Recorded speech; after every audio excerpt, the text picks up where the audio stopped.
Yes, Chase, I am. Thank you very much. And once again, also thank you for that great introduction. Maybe I shouldn't have been drinking this morning so I could be a little bit more articulate at 8 o'clock in the morning. But just kidding. Anyway, it sounds like you do have a power-packed house there, and congratulations on getting that group of powerful people together. Sounds like it would be a great room to be in this morning. Also, thanks to Tracy. Did a great job. Tracy is a great guy and delivered a great message as well. And I am honored to be asked to be on the national call, so thank you very much for that. And I'll try to make this as short and sweet as possible. And the subject I chose this morning was leads. And, I'm relatively new to Equita myself, but I'm not new to leads. So what I wanted to talk about this morning, as there are a lot of new folks on the call, the older folks are probably already on the lead program. Maybe some aren't, so I'm hoping I can maybe shed a little insight into that. And one of the reasons I personally like leads is that when you go into most insurance companies or you go into any sort of multi-level group, and most everybody on this call, if you're any sort of entrepreneur, have done both, the first thing they tell you is to make a list of your 200 friends and family and then go beat them up to try to get some business. And that's not necessarily bad, but, your first adventure, that's one thing, and then your second adventure, that's another, and maybe your third, fourth, fifth, and if none of them work, by the time you've done that and talked to them all 3, 4, or 5 times, at the end of the day, they see your phone call come in or they see you at the door, and it's like, oh, my, hi, he's here again. What's he got this time, right? So I did not get into this business to do that. I got into this business to have leads so I could go out and do business, and then as I'm doing my business and creating success, when people ask me what I'm doing, then I can share the opportunity with them and go ahead and write them up. So this is the kind of business where you don't have to make that list of 200 people and go out and beat them up because we have leads. So at the end of the day, what I'd like everybody to consider this morning is that instead of the word lead, think of the word opportunity. Because a lead just creates an opportunity to create business.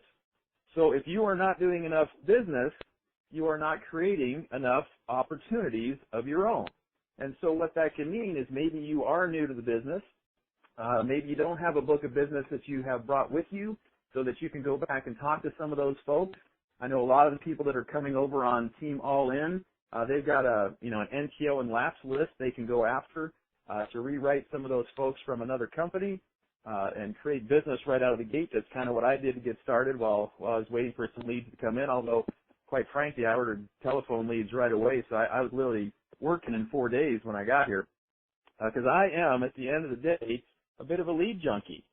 So I do that because I like to create opportunities. And right now I'm on the lead program with Equita. I get 20 direct mail leads a week. Right now that seems to be working for me. I do substitute that with some telephone leads once in a while, and I do substitute that also with some of the XSAs and Bs. And I'm going to talk about that here in just a minute. But at the end of the day, I brought over some ratios. I did come from another company as well. And I brought over some ratios that I think are appropriate for the lead business, especially the direct mail lead business. And I've got thousands of direct mail leads I run in the last few years. So I think these ratios are probably pretty accurate. And part of what I want to do today is not just talk about the lead program, but talk about how you can be effective at the lead program. So for the most part, and trust me, if this is not for you and it doesn't work for you, it's okay. I'm just talking to the people out there that may not know or may be wondering how they're doing. I think a pretty good ratio is on a direct mail lead that you're going to write up about 1 out of 5 of them, okay? So if you know you've got to write, 3, 4, 5 policies a week, and you're probably going to write up 1 out of 5 of the leads you get, then that can be a gauge in how many leads you need, how many opportunities you need to create to make your business. Then on the other side of the coin, you should be writing about 5 times your lead cost. So if you spend, let's say you got 20 leads at $560, you should be writing about 5 times that amount, or about $2,800 worth of production out of those $560 worth of leads. And these ratios go whether you got 10 leads or 20 leads or whatever. So you should be writing about 1 out of 5. You should be creating about 5 times your lead cost, because that way you can make sure you're not only in business, as Tracy said, not by yourself but for yourself, but also so you can keep mama happy, as he was talking about, right? Now, at the end of the day, this is something that I talk to new agents about all the time, and I'm going to take a batch of 20 leads, because I get 20 a week. Now, sometimes it's 18, sometimes it's 22, sometimes it's 12, but I'm on a program of 20 leads a week, and depending on how the mail returns, it can be, up, down, or sideways, but at the end of the day, I always seem to have enough business to do, because I do have some old business I can go back and look at. I do have a lapse list, and I do have an NTO list, and I do get referrals from my old book of business, so I've been able to keep the ball rolling. Even if I get a week of a lower amount of leads, I can still even go rerun older leads that I got that I never got a hold of those people. So there's always something to do.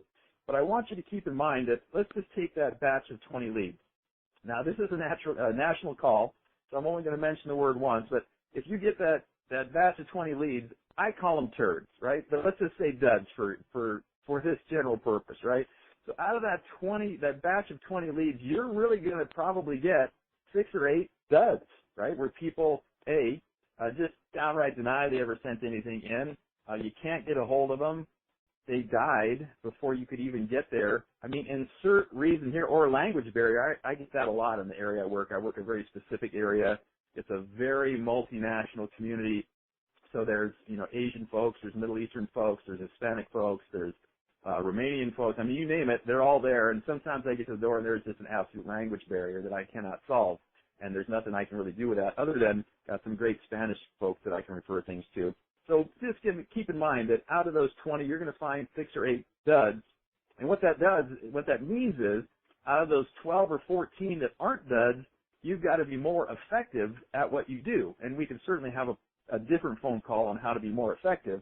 But at the end of the day, that's really, you're going to get your 12 to 14 opportunities to create an opportunity out of a batch of about 20. I'm just trying to give you guys some realistic guidelines so that you know how it's going to go in your business. And then keep in mind, by creating an opportunity to create an opportunity, a lead is not a slam dunk. It's an opportunity to create an opportunity. You have to get to the door. And I heard it on one of the other calls, because I'm on all of them, that your job is to get there and assess whether you really have a potential client or not. And then if you have a client or not, the lead just gets you to the door. And then it's your job to get inside and do your presentation and close the deal. But the lead just creates the opportunity to create an opportunity. And as Tracy said, we are now complete professionals because we can go any way we want in the house. We can do final expense.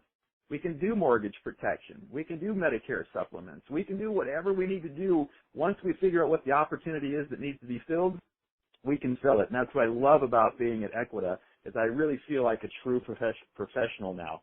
So at the end of the day, just keep in mind that the lead, you need to have opportunities every day. And if you are not on the lead program, you are not having enough opportunities every single day to go out and do your business. And frankly, you'll probably just starve out, and nobody wants that. Nobody wants that. We all want you to be successful. And there's a list of people arms long that are willing to help you do that. And I happen to be on Joe Chacho's team. He's got a fantastic back office with every tool. EFES has a great back office. They've got EFES University. There's no lack of tools to help you be successful. But once again, if you can have all the tools you want, but if you have no opportunities, that's not good. So you have to get into the lead program. I'm an ardent believer that leads create opportunities that help you build a business. Now, at the end of the day, having said all of that, and even being a lead junkie, I'm going to also say that you can't live on leads alone, that you need to have multiple sources of business. The leads are the main source I use to create opportunities, but you have to have other opportunities, because even if you get into a home and that lead turns out not to really be the opportunity that you were hoping for, then you walk out, you couldn't get anything done, so that's a lost opportunity. So you have to be able to create other opportunities, and those are, as you guys probably all know, the number one source of other opportunities is referrals. The people you do work with, ask them for a referral. Once again, we could have a complete other phone call on how you do referrals, but you need to find a way other than just leads to make business. Another way I've done that over the course of years is group presentations. Heck, why do the presentation to one when you can do it to 12, right? So if you get into a senior community, go in and ask them if you can do a group workshop. Bring a box of donuts and a jug of something you like, get them all sugared up, and do a presentation or write up a few of them, right? Or, as you've heard many other times before, if you go to a lead and it's an apartment, knock on the doors around that apartment, because generally the demographics are going to be the same for the people living in that apartment complex. It's not quite the same in traditional single-family houses, but in an apartment community, generally the demographics are going to be the same. The leads are fantastic. It's the number one way to create opportunities in my mind, but you have to also do something else. You have to have a multifaceted business that even if you have a great batch of leads, you can do more, or if you have a poor batch of leads, then you can still do some business, because on the other side of the coin, out of that same batch of 20 leads, I've had batches of 20 leads where I wrote 2 instead of 4, 5, 6, 7, 8, and then I've also had batches of 20 leads where I wrote 12 or 14 out of the 20. So you never know how it's going to go, so you can't just be a strict lead guy. You have to have a separate source of income. Now, as Tracy said, the leads at Equita are very, very reasonably priced. Having seen other prices, I know how reasonably priced they are. Now, for all the new folks sitting there, they're going, but Kev, those are kind of expensive. Well, even at $28, that's kind of expensive. And by the way, that bill is going to come every week. Yes, that's absolutely true. I'm just going to go ahead and say that. That's absolutely true. But you have to make an investment in your business to be able to be in business and continue your business, and you have to find a way to get started. What I do is I have a dedicated credit card that I use strictly for leads, and it's only got a $1,000 balance on it. So that means every week I got to be writing business, because I got to pay down the $1,000 balance to put more leads on there. And if you think about it, one $50 app a week takes care of your lead balance at 20 leads a week. One app. So that's 4 apps a month. And I'm just going to put it out here now that if you're not writing at least 4 apps a month, you've got bigger problems in how to pay for your leads, right? You need to get back in the car with your manager. You need to figure out some way to get more than 4 apps a week under your belt, because it only takes one. You write one Royal Neighbors $50 app a week, and you've got your leads paid for. So it's not that difficult, but once again, I know from experience a lot of people come to our business without resources. It's just the way things work. I get it. Been there, done that. I got it, right? But at the end of the day, there's other ways to get started. Start small. Maybe start at the lower lead program rate. Maybe just buy some phone leads first at $10 a piece. Spend $100, spend $200, get some phone leads. Get those 2, 3, 4, 5, 6 apps under your belt so you can set aside that money. Chase has talked about this 100 times. Setting aside that money that comes in. Don't just blow it all. You get a lot of money. It's like, oh, hey, we're off to Vegas. Can't do that. Make sure you're setting aside some money so you can build your business, build up to be able to afford your leads. And then also, as we heard mentioned before, those XSA and B leads, if you need to, dip into that pond. I've done it a bunch of times. I go to train an agent. I go and buy a handful, 10, 14, 20 of those XSA and B leads and take them out and train them on those, or suggest they get started on those, because as you've heard before, once again, better to scuff up your knees on a lead you only paid a couple of bucks for. And by the way, I have yet to take a batch of XSA and B leads and not go out and write at least one application off of those leads. I took one batch a few weeks back. It was only about 12 leads, but I went out and wrote, I think I only paid $40 for it. I went out and wrote $1,200 worth of business. I did another batch, and believe it or not, I zeroed out on all of the leads. Didn't write a single app off the leads, but what it did do was lead me to a senior community where I was able to book a group presentation and have since wrote 3 applications out of that.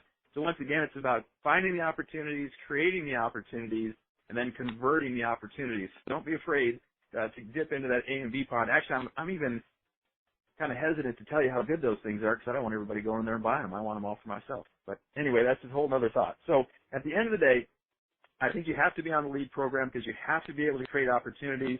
And then finally, I'm going to close with this thought, is that you have to know, and you've heard Chase and Joe and everybody else talk about this, you have to know how your business is running.